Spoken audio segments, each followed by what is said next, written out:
नमस्कार दोस्तों, मैं हूं नम्रता और आपका आपके चैनल अनकही कहानियां पर हार्दिक स्वागत है। आज मैं आपके लिए लेकर आई हूं एक प्रसिद्ध लोक कथा जिसको हम सैकड़ों वर्षों से सुनते आ रहे हैं। ये हमारी कहानियों की विरासत है और इसका पुनर्लेखन किया है कुणाल सिंह ने। कहानी का नाम है लैला मजनू। तो चलिए सुनते हैं कहानी लैला मजनू। बसरे के सरदार की इकलौती बेटी लैला की सुंदरता किसी परिचय की मोहताज नहीं थी। उसकी एक दासी ने अभी हाल ही में किसी से प्यार किया था और उसके अंदर से संगीत का कोई सोता फूट निकला था। एक दिन उसने लैला से उस प्रेमियों के चश्मे का जिक्र किया जहां प्रेमी चांद की चांदनी में मिलते और मुरादें पाते थे। कहाँ है वह चश्मा? लैला ने आह भरकर पूछा। जहां आपके बाग की हद खत्म होती है, कुछ दूर जाने पर खुली जगह, ये चश्मा है। कोई नहीं जानता था लैला उस चश्मे पर क्यों और किससे मिलना चाहती थी। वो यमन के सरदार का बेटा था जिसे लैला ने कई बार रवां रवां देखा था और अपना दिल दे दिया था। क्या वो लैला को जानता था? क्या वो भी चश्मे पर लैला से मिलना चाहता था?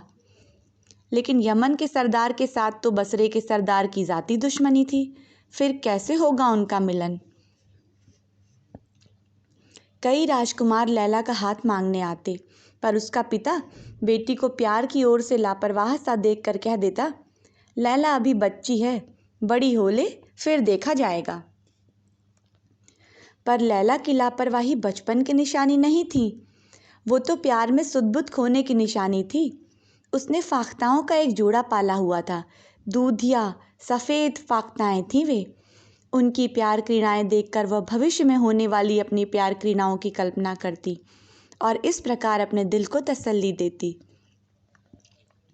पर उसका ये ख्याल बिल्कुल गलत था कि उनकी ख़ानदानी दुश्मनी का कैस पर भी असर होगा, और जितना उसका ख्याल गलत था उतना ही सही उसका ये सोचना था कि उसकी आंखों की नज़र लंबे फासले तय करके दो बाहों की तरह उससे लिपट जाती थी। वो कैस के निकट नहीं गई थी। हाँ, कई और राजकुमारों के साथ घूमते हुए उसने उसे देखा था,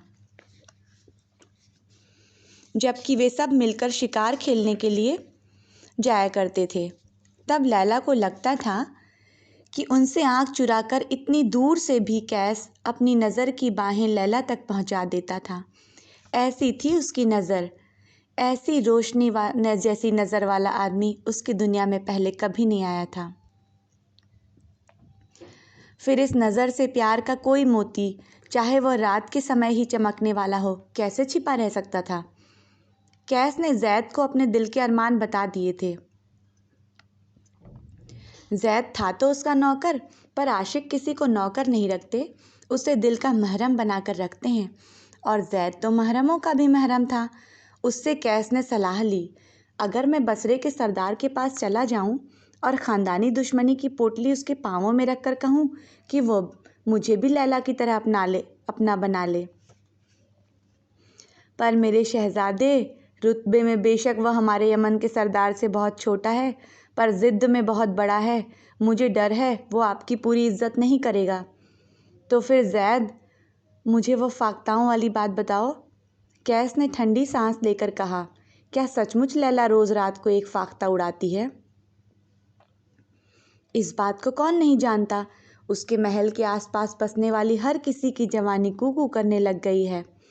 तो फिर जाओ तुम एक रात उस पेड़ पर बैठकर छिप जाओ और उस फाख्ता को पकड़कर मेरे पास ले आओ। पकड़ सकोगे?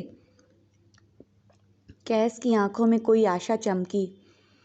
अपने कैस के लिए मैं क्या नहीं कर सकता। आपके आने से पहले जंगल ही मेरा घर बार था और परिंदे मेरा इश्क थे।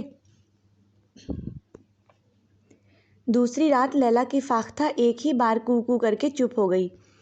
लैला ने कई बार कान लगाकर सुना, खिड़की में से गर्दन निकालकर इधर उधर देखा, पर उस पेड़ की ओर से कोई आवाज़ ना आई।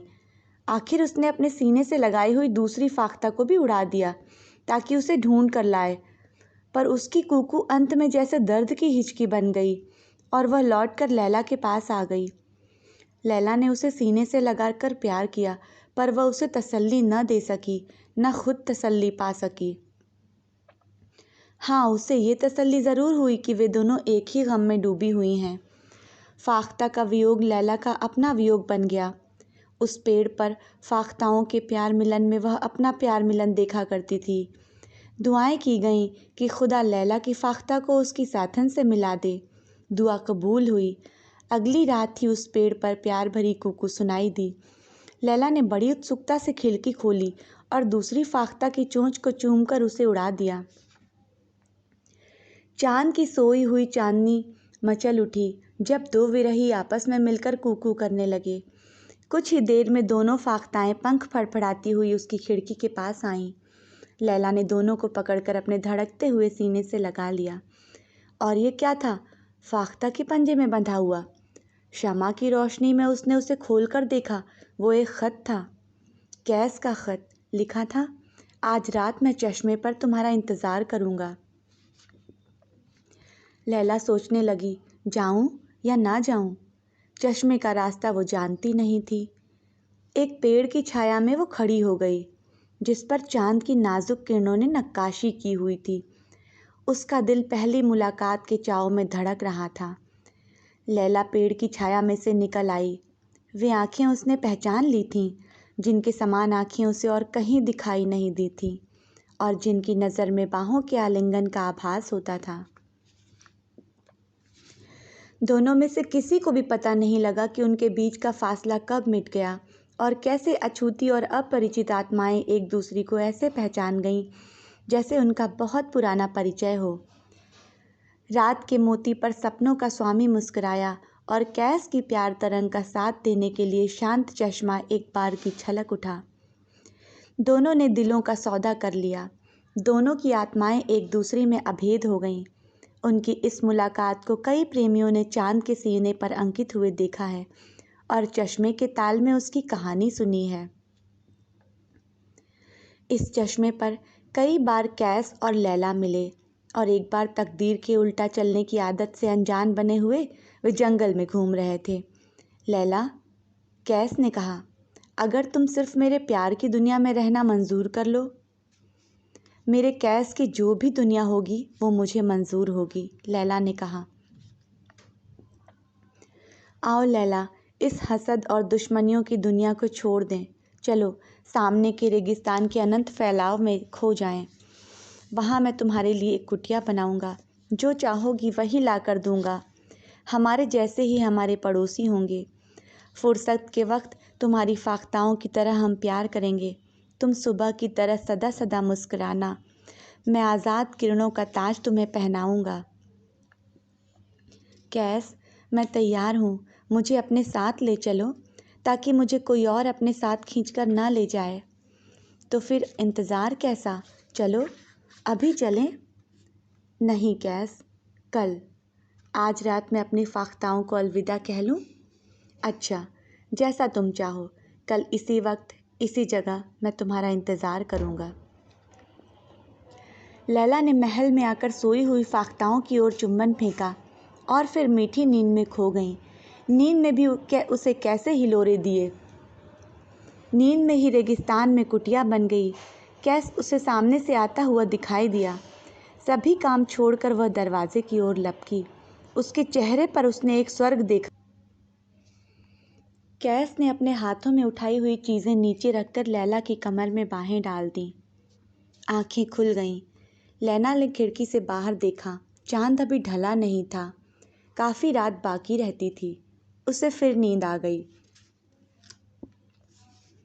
उसने अपनी कुटिया में झाड़ू लगाया, कैस के कपड़े धोए, उसके लिए पानी गर्म किया। चूल्हे में आग नाच रही थी। उसके ताल पर कोई गीत लैला के होठों से फूट पड़ा। नहीं नहीं, अभी सुबह नहीं हुई, और लैला फिर सो गई। कैस अपने कुदाल और कुल्हाड़े पर से मिट्टी झाड़ रहा था। लैला एक रकाबी उठाए आ रही थी, जिसमें से भाप उठ रही थी। कैसी खुशबू है ये? कैस ने कहा। ये तुम्हारी खुशबू है लैला, या तुम्हारे पकवान की? लैला के होठों पर मुस्कुराहट आई और जैसे झरने लगी। कैस ने उसके नीचे अपने दिल का प्याला धर दिया। प्याले का किनारा लैला के होठों से छूने की देर थी कि लैला का सारा शरीर कांप उठा। नींद टूट गई। फिर कोशिश करने पर भी नींद नहीं आई। दिन चढ़ आया था, सपने पीछे रह गए थे। कल रात जब वह चश्मे की ओर गई थी तो उसने अपने पीछे पत्तों की आवाज़ सुनी थी और एक दो बार मुड़कर पीछे देखा भी था। हवा होगी, उसने मन में कहा था, पर वह हवा नहीं थी, बल्कि राजकुमार इब्बन का जासूस था। इब्बन कई बार लैला का हाथ उसके पिता से मांग चुका था। पिता कहता था लैला जवान हो ले, पर इब्बन को शक हो गया था कि लैला के दिल पर किसी ने कब्जा किया हुआ है। इब्बन के जासूस ने कैस और लैला की बातें उसे आकर सुनाई। इब्बन ने लैला के पिता को बता दिया। पिता तैश में आ गया, पर लैला उसके दिल का टुकड़ा थी। गुस्से और ईर्ष्या की आग में जलते हुए उसके दिल पर लैला ने जैसे अपने प्यार का पानी छिड़क दिया। सो लैला को वह कुछ न कह सका। सिर्फ यही कह सका कि दोपहर से पहले उसने लैला को वहाँ से अपने पहाड़ी मकान में भेजने का हुक्म दे दिया।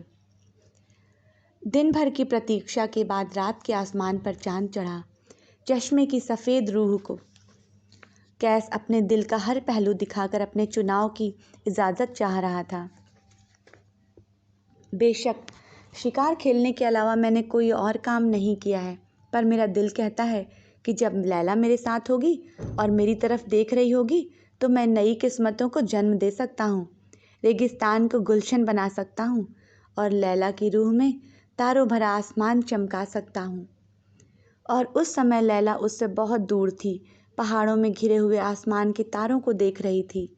कैस हर आहट पर चौंक कर उधर देखता, पर कोई नहीं आ रहा था। सिर्फ हवा ही पत्तों से अटखेलियाँ कर रही थी।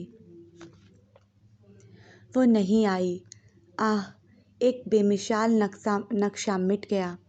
उसके दिल से एक ठंडी आह निकली। अगर इतने पक्के वादे के बाद वो नहीं आई तो फिर कभी भी नहीं आएगी। सूरज की पहली किरण के साथ कैस की आशा मिट गई। उसके मुख से चीख निकली, हाय लैला। तब सारा जंगल गूंज उठा। फिर लैला लैला कहता हुआ कैस जंगलों में चला गया। पहले भाग में कहानी यहीं तक। कहानी के आगे का भाग अगले भाग में। धन्यवाद।